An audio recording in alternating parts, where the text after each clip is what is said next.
विदाई का समारोह चल रहे हैं, ये तो आप भी जानते हैं। विदाई तो जब बच्चा दाखिला लेता है उसी समय से शुरू हो जाती है। जैसे कोई व्यक्ति है, उसका जन्म होता है, हम कहते हैं कि वो आज ही मर गया। इसका अर्थ यह है कि उसका मरना पूरा हो गया, वो जानते लग गया था मरने के लिए। तो ऐसे आपकी विदाई तो दाखिला ले लिया, विदाई तो शुरू है, पहली, दूसरी, तीसरी, चौथी। अब ये विदाई जो है ये पूर्णता की ओर है, और इसके अंदर हम यूँ कहते हैं भाई दुख भी है और सुख भी है। तो मैं मानता हूँ जैसे मैडम ने कहा कि दुख तो कुछ भी नहीं है, सुख ही सुख है, क्योंकि यहाँ बहुत रहनी है, अब आगे जाना है आपने, और जा करके और फिर नई तरह से सोचना है, करना है, कुछ नया करके दिखाना है। गांधी जी ने एक बात कही थी कि जैसा मैं करता हूं वैसा मत करो, जैसा मैं कहता हूं वो करो। और यही हम टीचर लोग कहते हैं आपको, बेटा जो हमने आपको बताया है उस पे चलना है, ना कि हमारी नकल करनी। नकल नहीं करनी, जो हमने ज्ञान दिया है वो अपनाना है। एक आश्रम था, उसमें गुरुजी विराजमान थे और कुछ शिष्य थे उनके। जब वो विदा होने लगे तो गुरुजी ने कहा कि 6 महीने के लिए मैं बाहर जा रहा हूं, और उनको कुछ अन्न के अनाज जो है गुरुजी ने उनको दे दिया कि इसको संभाल के रखना।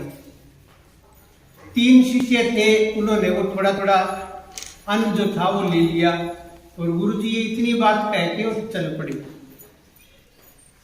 6 महीने बाद वो आए तो क्या देखते हैं कि जो पहला है जिसने कहा इसको संभाल के रखना, उसने उन अन्न के दानों को एक डिब्बी में बंद किया और अच्छी तरह से उसको संभाल के रखता है, धूप बत्ती करता है कि गुरु का दिया हुआ प्रसाद है, ऐसे उसको रखता है। और जो दूसरा है उसने बोला, गुरु जी ने कहा इसको संभाल के रख लियो, क्या हुआ, छोड़ दिए कि आड़े में। और जो तीसरा जो बच्चा है, उसने जो शिष्य है उसने क्या किया कि उन अनाज को लिए, उन दानों को, और खेत में अच्छी तरह से करके उसकी बिजाई कर दी। 6 महीने बाद जब गुरु जी लौटते हैं तो क्या देखते हैं कि भी लाओ क्या क्या किया। तो पहला गुरु शिष्य गया, बोला जी देखो मैं जो अन्न दिए थे ये अन्न है मेरे, वो डब्बी में बिल्कुल सुरक्षित थे, ठीक। दूसरे ने कहा भी लाओ तेरे, तो वो आड़े में देखने लगे तो उनमें तो घून गाड़ने लग गई, तो खत्म से ही हो गई। और जब तीसरे ले आया तो वो कट्टे ले आया अनाज के भर के, कीड़े दूसरा ये है। आप इस कथा के पीछे भावार्थ क्या है?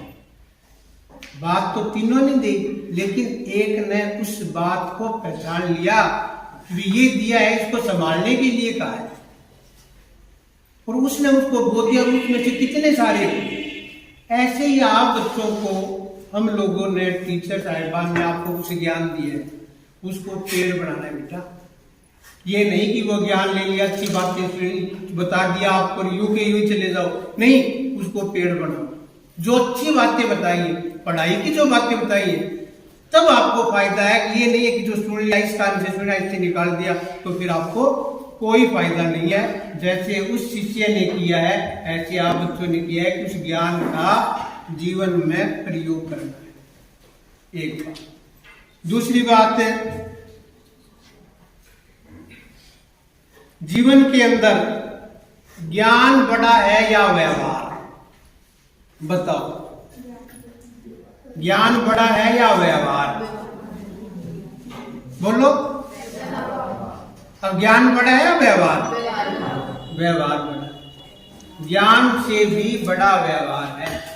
यदि आपका व्यवहार बढ़िया होगा तो आप किसी भी समस्या का आसानी से समाधान निकाल सकते हो, और यदि आपका व्यवहार खराब है तो फिर आपको दिक्कत आ सकती है। छोटा कर रहे हो। ये बताओ कि जीवन में सबसे कठिन कार्य क्या है? सबसे कठिन कार्य क्या है जीवन में? बोलो।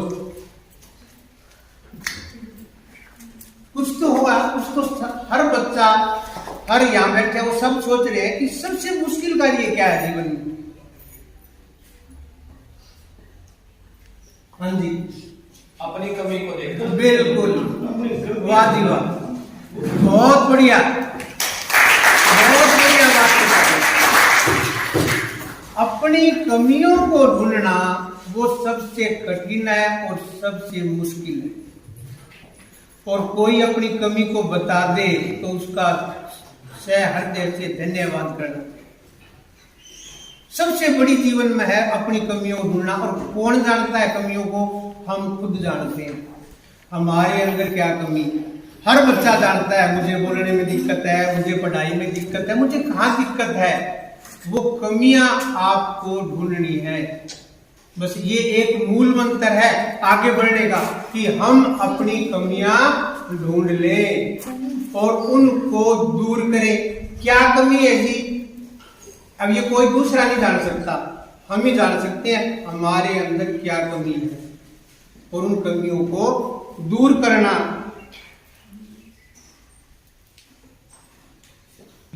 बुद्धि का प्रयोग करना ये भी जरूरी है। कब ज्ञान, आपको जो ज्ञान दिया वो कब प्रयोग करना है उसका ये भी ध्यान रखना है कि हमारे अंदर ज्ञान है वो कब काम। जैसे मैंने ये कह दिया कि नहाते समय नाक पे तेल लगाना चाहिए, होठ नहीं पाटेंगे, तो कब इस ज्ञान की कब जरूरत पड़ जाए?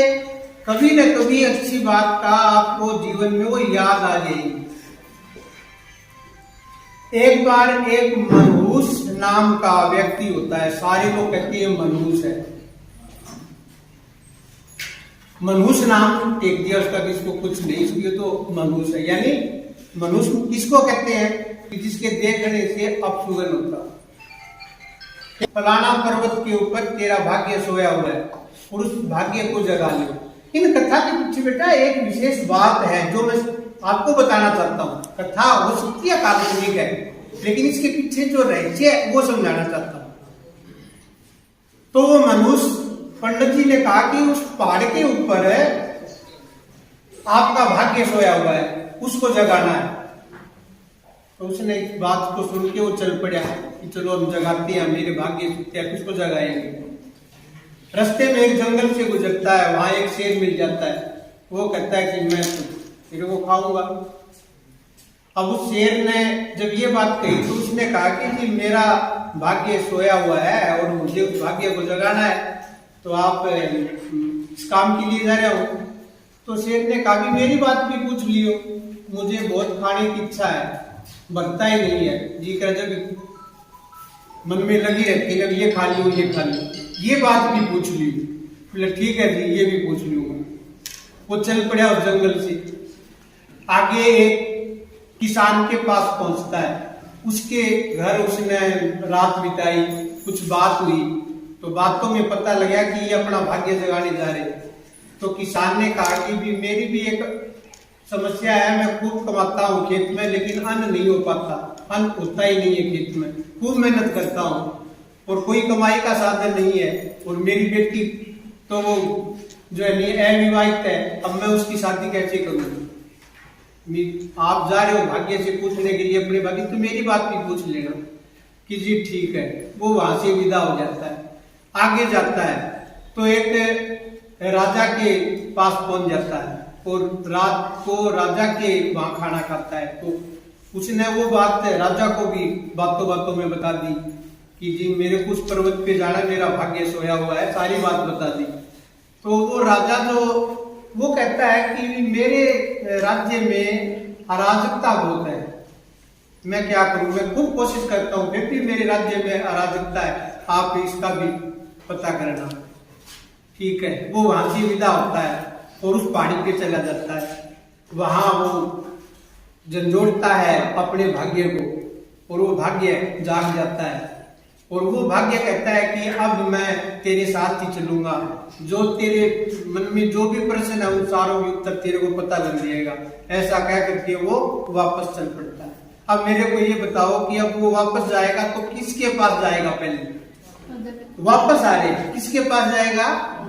राजा के पास। वो राजा के पास आता है तो वो देखता है, क्योंकि अब उसका तो भाग्य उदय हो गया, तो उसको पता लग जाता है। वो राजा को बताता है कि जी आप औरत हो।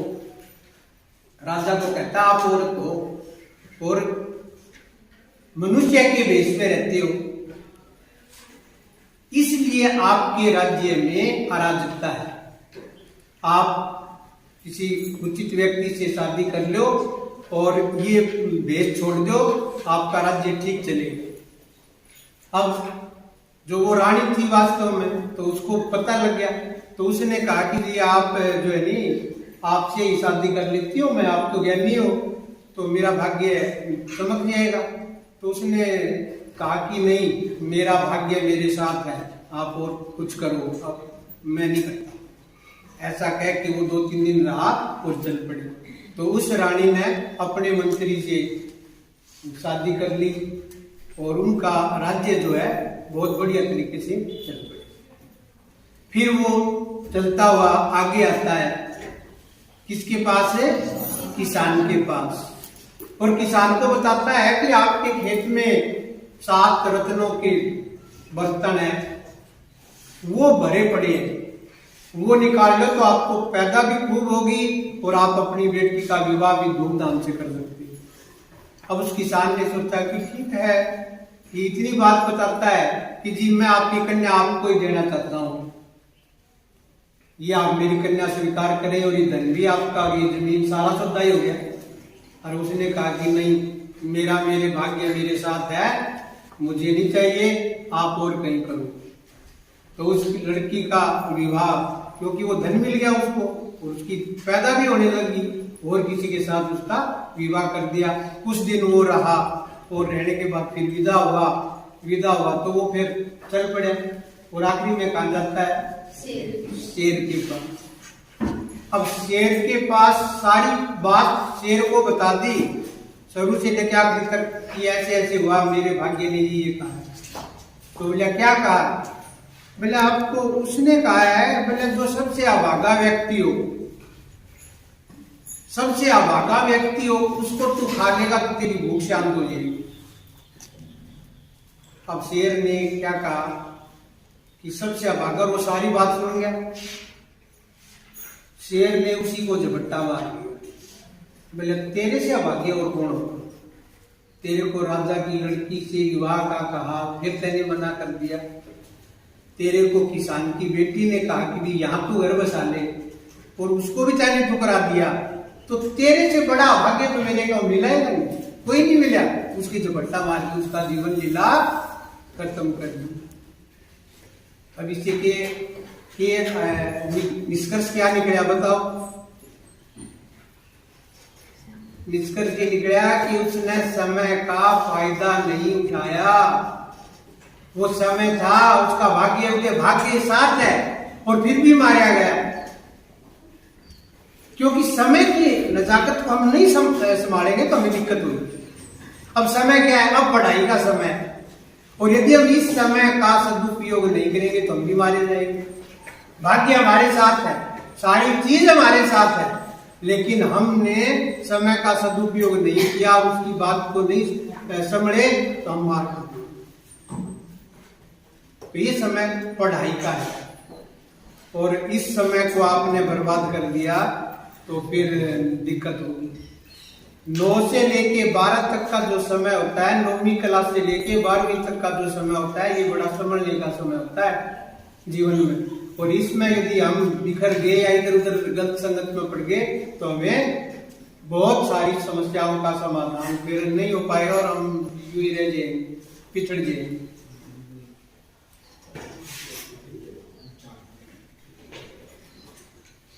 टीचर का आशीर्वाद हमेशा साथ रहता है, मांगना नहीं पड़ता कि जी हमें आशीर्वाद दो। छोटी सी एक बात और बताता हूं। छोटा बेटा था, वो हर रोज छुट्टियों में उसके माता पिता दादा दादी के पास उसको घुमाने ले जाते थे रेल में। 1, 2 बार, 3 बार, 4 बार उसको खूब घुमाते थे हर छुट्टियों में। एक बार वो थोड़ा सा बड़ा हुआ बेटा, तो कहा कि पापा मैं अब अकेला ही जाऊंगा। तो पापा को बड़ा डर लगा, मम्मी पापा को कैसे जाएगा, ये तो छोटा सा ही है। फिर भी मम्मी पापा ने हिम्मत करी कि चल तू ठीक है जा। तो उसको ट्रेन में बैठा देते हैं और उसको सारी बात बता देते हैं, यहाँ उतरना है, ऐसे करना है, ऐसे करना, सारा टिकट वगैरह लेकर के उसको ट्रेन में बैठा देते हैं। और बच्चा ज्यादा बड़ा नहीं है, छोटा ही है, उस ट्रेन में वहां उतर जाना और वहां से तो दादी के पास, दादा के पास चले जाना। वो गाड़ी में बैठ जाता है बच्चा और माँ बाप उसको टाटा बाय बाय जो है वो करके सारी चीज उसको सिखा देते हैं और भी तू डरना नहीं। जब वो गाड़ी चलने को होती है तो उसका बाप जो है वो एक चिट्ठी लिख देता है कि बेटा ये चिट्ठी तू तेरे पास रख ले और जब भी तेरे को डर लगे ना तो ये चिट्ठी तू खोल के पढ़ लेना। तो बोला जी ठीक है।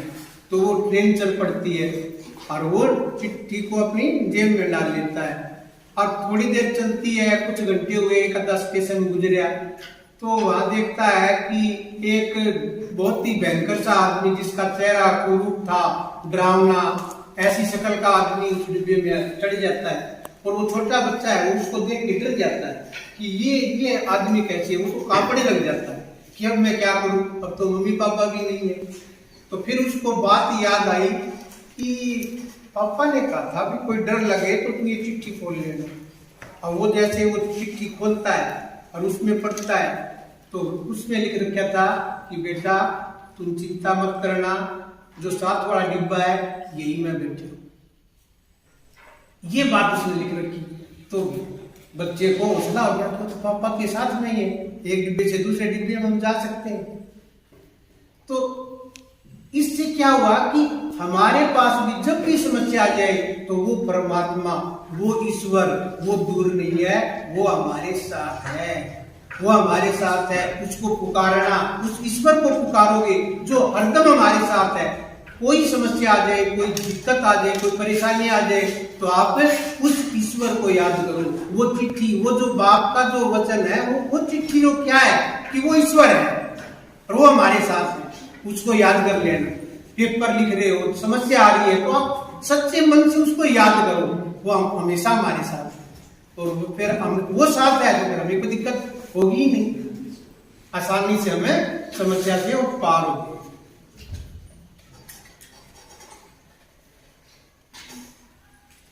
आखिरी बात, हर टीचर का एक अधिकार है अपने शिष्य से दक्षिणा लेना। अधिकार बनता है क्योंकि उस टीचर है वो ज्ञान देते हैं तो दक्षिणा भी लेते हैं। हम कोई पैसे वस्तु की तो आपने दे दिया है दक्षिणा, ये तो बड़ी अच्छी बात है। थोड़ी सी बात मैं और ऐड करता हूँ। दक्षिणा तो आपने दे दी, एक दक्षिणा और देनी है, वो सोनी साहब ने भी और सारा ने बताया, वो भाई पास वाली दक्षिणा की भी किसी भी तरह से आप बच्चों को पास तो होना ही पड़ेगा।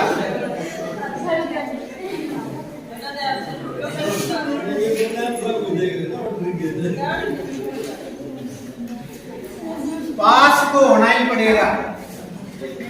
और जो रेलगाड़ी वाली बात थी भी पास में ही है, पास में ही पापा बैठे हैं तो ये सेंटर है, सेंटर में परीक्षा डरना नहीं है। क्यों? पापा पास बैठे गुरु रूपी पापा है, बहुत पास ही है।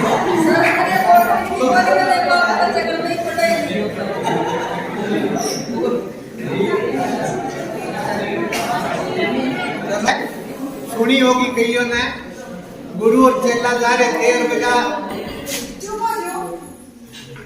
गुरु जो है वो खाने का ज्यादा शौकीन था और वो खीर बनानी बहुत बढ़िया, और वो उसका निंदा किसी दूसरे ने हो गया तो दूसरे का खीर खाया। अब बोले अब क्या करेंगे, तो खीर तो वो पेट तो उसने भर लिया और जो बनाई थी वो तो खीर कैसे खाए। तो गुरु ने एक प्लान बनाया, बोला भाई ईब तो सो जाती आपा ने खा लिया और सुबह जिसको बढ़िया से बनाएगा नहीं वो ये खीर खाएगा। ये कथा सुनी हुई है नहीं, बढ़िया से बनाएगा वही खीर खाओगा। तो वो चेला जो था वो हनुमान जी का भगत था, किसी गुरु का भी शिष्य, तकड़ा गुरु का चेला था। बोला जी सोगे, और वो रात में चेला उठ गया 2-3 बजे, उठ के सारी खीर जो है वो आपने खा गया। थोड़ा सा बचा तो कुत्ता बाहर बैठा पूंछ हिलावता हुआ उसने डाल दी और खा करके सो गया। अब सवेरी गुरु उठा, क्योंकि वो खोदरा था, खाने का ज्यादा शौकीन था, तो बोला भी सपना सुना। बोला जी पहले आप ही सुना दो।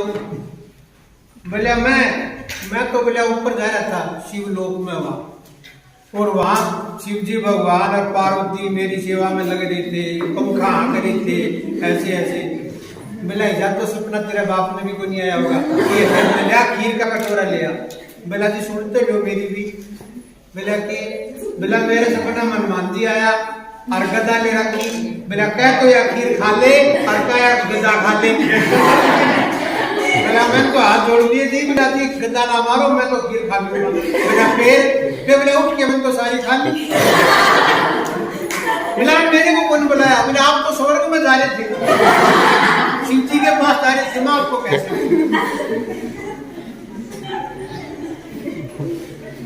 तो भाई कई मैसेज आ लिए हैं, 12 बजे लगे थे, मैं बोला 1 तो बजा दो, थोड़ा बहुत खा के आए हैं। तो ये ठीक है, खाना आपका तैयार है, वो कैसा है बात करते। और ये तो मैं भगवान से दुआ करता हूँ कि ऐसे बढ़िया साथी हमें। मैंने नैन साहब को कहा कि सर थोड़ा सा आगे कर दो। बोले नहीं, इनका प्यार है, गुस्सा नहीं है। बोला नहीं जी जो फिक्स कर दी सो कर दी। अब मैंने कुछ नहीं कहा, मैं बोला वो जाने मेरा यार खाना ये जाने क्या होगा उसको पता लगाएगा, समय लगेगा, वो तो पता लग जाएगा। अब मैंने विचार किया, छोटा सा संकल्प किया था यार ये तो आगे होनी चाहिए, लेकिन मैंने कुछ नहीं कहा इनको, बस जहां मैंने कहने था वही कह दिया कि कर भाई तेरे जैसे ही मेरी मौत जो करवाना थी वो करवा देता है। फिर मेरे मन में थी अलमारी कम है, बच्चे कम है, पैसे भी थोड़े हैं, की करांगे, ऐसा ही संकल्प होगी, लेनी तो अलमारी है। अब मालिक तेरी मर्जी, तू क्या कर। ये कैसे होने लग रहे हैं, कौन सा है ये, क्या है? अरे वो जो ये करता है या करवाता है हम सब के अंदर है, उससे थोड़ी प्रार्थना कर लियो, उससे मांग लियो, और वो देने में कंजूसी नहीं करेगा। मांग लियो कि मैं मांगना वो देगा सच्ची जी, ठीक है? थोड़ा प्रार्थना कर लिया करो, वो सब देने के लिए तैयार है।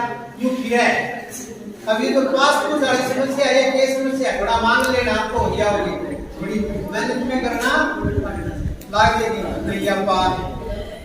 चलो